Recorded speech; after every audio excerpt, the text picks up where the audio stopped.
In the year 2025, West Africa is battling a horrifying resurgence of ritual killings, human parts trafficking, and underground occult networks.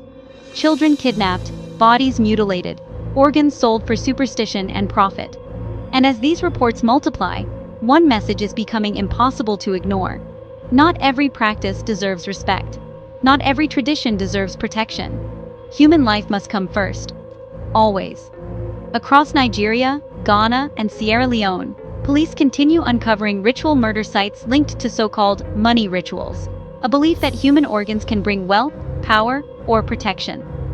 Victims are often the most vulnerable: children walking to school, women traveling alone, the homeless, people with disabilities, workers commuting before dawn.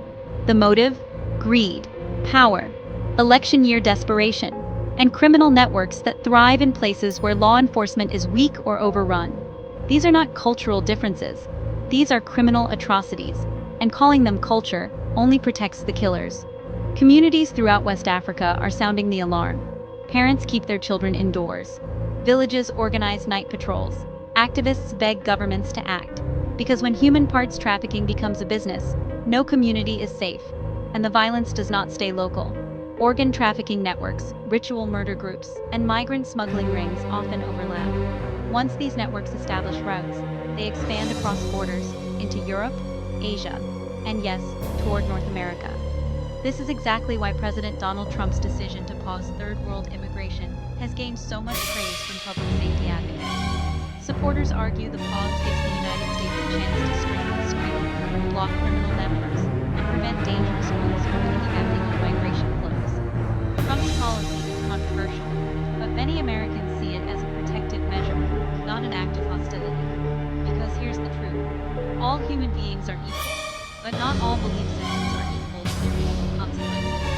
A worldview that justifies murder for profit is not just another culture, it is a threat to human dignity in every form. Respecting people does not mean respecting every practice. Some practices must be condemned. Some systems must be stopped.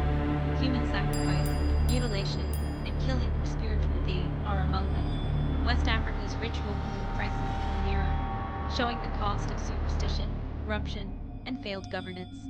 And it explains why many believe strong borders, careful screening, and decisive immigration policies are not optional, but necessary. Share this message, speak out, protect the vulnerable, because no tradition, no belief, and no ritual is more valuable than a human life.